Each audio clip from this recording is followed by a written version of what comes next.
Hello student, welcome to our channel Path Creator 365. I Anupriya Sharma. I will teach you English Grammar Standard 9.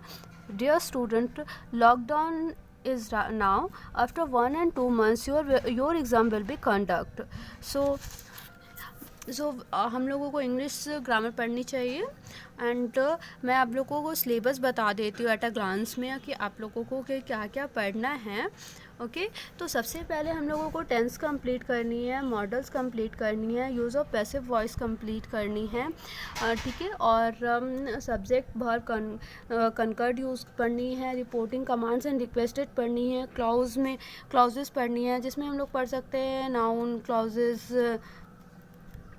ठीक है, non clauses and adverb, मतलब इसमें जितने भी आएंगे clauses में मैं वो सारा पढ़ा दूँगी। डिटरमिन्स आएंगे, प्रीपोजिशन आएंगे, आर्टिकल्स आएंगे। ओके एंड हम लोगों को सबसे पहले कंप्लीट करनी है टेंस। ओके और सबसे पहले टेंस कंप्लीट करेंगे एंड देन स्टार्ट करते हैं। और टेंस को कंप्लीट पढ़ने से पहले हम लोगों को सेंटेंस के बारे में थोड़ी बहुत पता होना चाहिए। तो हम लोग सबसे पहले सेंटेंस कंप्लीट करेंगे। और आप लोग स्टैंडर्ड 8 में पढ़े होंगे सेंटेंस, बट मैं आपको रिमाइंड करवा देती हूँ, ठीक है। तो इस what is the sentence? Okay sentence हम लोग कह सकते हैं ग्रुप ऑफ वर्ड्स, ठीक है, हम लोग बोल सकते हैं ग्रुप ऑफ वर्ड्स। और ग्रुप ऑफ वर्ड्स में जो कंप्लीट मीनिंग देता हो, ठीक है, जिसमें कंप्लीट मीनिंग देता हो उसे हम लोग सेंटेंस कहते हैं। ओके और हम लोग इसमें अरेंजमेंट ऑफ वर्ड्स को भी देखना होगा, ठीक है। इसमें जितने भी वर्ड्स हम लोग यूज़ करेंगे ग्रुप ऑफ वर्ड्स में तो उसकी अरेंजमेंट भी देखनी होगी। जैसे अगर हम लोग बोल सकते हैं कि इट्स मैंगो ही, क्या इसका मीनिंग दे रहा है कि वो खाता है मैंगो आम ही? ऐसा कोई मीनिंग तो दे नहीं रहा है। तो हम लोगों को क्या करना होगा ना कि हम लोगों को उसकी अरेंजमेंट देखनी होगी। तो सबसे पहले हम लोगों को इसमें सब्जेक्ट, फिर वर्ब, फिर ऑब्जेक्ट, ठीक है। तो हम लोग इसमें कर सकते हैं ही इट्स मैंगो। ओके तो हम लोगों को ये भी स्ट्रक्चर भी देखना होगा, ठीक है। एंड स्टार्ट फिर देन हम लोग पढ़ते हैं टाइप ऑफ सेंटेंस, जिसमें फर्स्ट हम लोग को पढ़ना है असर्टिव सेंटेंस। असर्टिव सेंटेंस में आती है अफर्मेटिव और नेगेटिव। अफर्मेटिव मीन्स होता है पॉजिटिव, ओके। और इसकी जो स्ट्रक्चर होती है वो होती है subject, helping verb, main verb और ऑब्जेक्ट। ओके और इसके हम लोग लिख सकते हैं ही राइट्स अ लेटर, ठीक है। ही क्या हो गया मेरा सब्जेक्ट हो गया, और राइट में क्या हो गया मेन वर्ब हो गया, और लेटर क्या हो गया मेरा ऑब्जेक्ट हो गया। ओके और हम लोग इसमें आपको एक चीज़ बता देती हूँ, मेन हेल्पिंग वर्ब में क्या यूज़ होता है आप लोग को पता होगा बट मैं बता देती हूँ। Is, are, am, was, were, ठीक है, हैव, हैज़। ओके तो ये सब एग्जाम्पल्स है, और भी बहुत सारे यूज़ करते हैं। और एक एग्जाम्पल ले सकते हैं हम लोग, he is playing cricket. Okay तो ही मेरा क्या हो गया, मेरा सब्जेक्ट हो गया, इज़ मेरा क्या हो गया हेल्पिंग वर्ब हो गया, प्लेइंग क्या हो गया मेरा मेन वर्ब हो गया, क्रिकेट क्या हो गया मेरा ऑब्जेक्ट हो गया, ठीक है। और हम लोग अब आ जाते हैं नेगेटिव में। नेगेटिव सेंटेंस में हम लोग आ जाते हैं। अब नेगेटिव सेंटेंस का जो स्ट्रक्चर जो होता है वो सब्जेक्ट होता है, हेल्पिंग वर्ब होता है, नॉट होता है, मेन वर्ब होता है और ऑब्जेक्ट होता है। नॉट जो है वो हमेशा हेल्पिंग वर्ब और मेन वर्ब के बीच में आता है।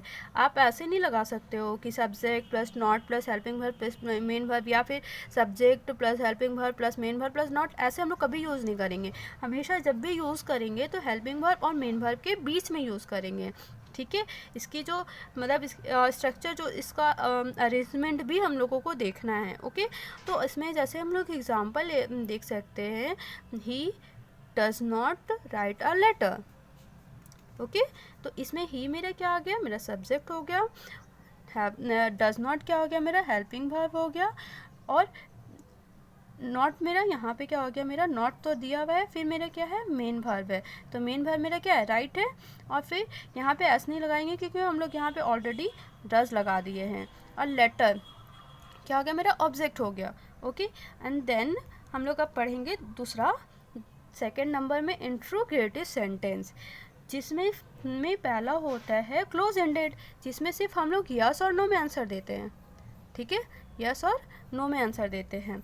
उसकी जो स्ट्रक्चर होती है वो होती है helping verb, subject, main verb और ऑब्जेक्ट होती है। ठीक है, तो इसमें हम लोग सबसे पहले हेल्पिंग वर्ब बोला है, तो हेल्पिंग वर्ब में क्या है, हैव, और सब्जेक्ट मेरा क्या है, यू, और मेन वर्ब मेरा टेकन और T, have you taken T. Okay, तो यहाँ पे मेरा क्या, आप या तो यस में आंसर दोगे या तो नो में आंसर दोगे। आपने लिया होगा तो आपने हाँ बोलोगे, अगर नहीं लिया होगा तो ना बोलोगे। तो इसमें क्या होगा कि यस और नो में आंसर देंगे। ठीक है, अब आ जाते हैं हम लोग इस ओपन एंडेड में।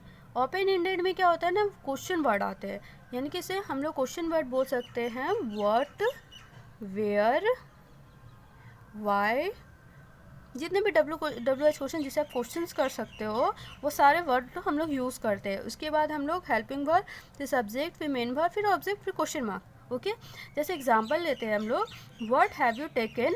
ठीक है, यहाँ पे क्वेश्चन मार्क होगा, सॉरी मैं भूल गई थी। तो इसमें आप क्या करोगे, या तो एक वर्ड में आंसर दोगे या तो फिर एक पूरे सेंटेंस में आंसर दोगे। तो फिर इसलिए हम लोग इसको ओपन एंडेड बोलते हैं। जैसे आप लोग कुछ भी खाए होगे तो फिर आप लिए होंगे तो आप तो जैसे आप मैंगो बोल सकते हो या फिर कॉफ़ी बोल सकते हो, टी बोल सकते हो। ठीक है, तो ये हम लोग बोल सकते हैं। ठीक है, मैंगो नहीं, टेकन मतलब होता है जो छोटी मात्रा में हम लोग यूज़ करते हैं। जैसे हम लोग चाय क्या थोड़ी सी मात्रा में यूज़ करते हैं, तो टी हो गए, कॉफ़ी हो गए, इस टाइप से हम लोग बोल ले सकते हैं। ठीक है, इसमें और भी आप एग्जांपल बना सकते हो। ओके, एंड अब आते हैं हम लोग थर्ड में इम्परेटिव सेंटेंस में। ठीक है, सॉरी, इम्परेटिव सेंटेंस में आते हैं। जो इसकी स्ट्रक्चर जो होती है वो वर्ब प्लस ऑब्जेक्ट। ठीक है, और यहाँ पे दूसरी एक आती है do not plus verb plus object. Okay, जिसमें इम्परेटिव सेंटेंस में आती है रिक्वेस्ट, ऑर्डर, कमांड। ठीक है, जिसमें हम रिक्वेस्ट कर सकते हैं प्लीज़ हेल्प हर या प्लीज़ हेल्प मी। तो इसमें क्या हो गया कि हम रिक्वेस्ट कर रहे हैं। और इसमें एक यूजेस हम लोग बोल सकते हैं डोंट टच, हम लोग बहुत जगह लिखा हुआ हम लोग भी पढ़ते हैं डोंट टच। तो इसमें भी क्या होता है, डोंट टच फ्लावर या फिर वायर, जो भी इसमें हम लोग यूज़ कर सकते हैं, वो मेरे सारे इम्परेटिव सेंटेंस में आते हैं। ठीक है, अब आते हैं एक्सक्लेमेटरी सेंटेंस में, जिसमें क्या होता है ना कि इसमें स्ट्रॉन्ग इमोशन और एक्साइटमेंट होती है, जिसमें हम लोग बोल सकते हैं वाव, ओह, अलास। जैसे अगर हम लोग एग्जाम्पल में हम देख सकते हैं कि आप लोग स्टूडेंट हो, तो आप लोग अगर एग्ज़ाम पास हो जाते हो, तो आप लोग उसमें क्या करते हो, बोलते हो वाव आई हैव पास, तो बोलते हो ना। ठीक है, तो इसमें फिर हम लोग अगर हम लोग में बोल सकते हैं कि wow I have got a job, तो इस तरह से हम लोग यूज़ कर सकते हैं। ठीक है, अब आते हैं हम लोग, अब ये हम लोग का लास्ट है ऑपरेटिव सेंटेंस। ठीक है, अब उसमें क्या आता है, क्रॉस और ब्लेस। ठीक है, और इसका एग्जांपल ले सकते हो गॉड ब्लेस यू। ठीक है, तो इसमें ये हम लोग का लास्ट है, और थैंक यू। अब मैं नेक्स्ट क्लास में पढ़ाऊँगी। ठीक है, और thank you for watching, like and subscribe my channel. Bye bye.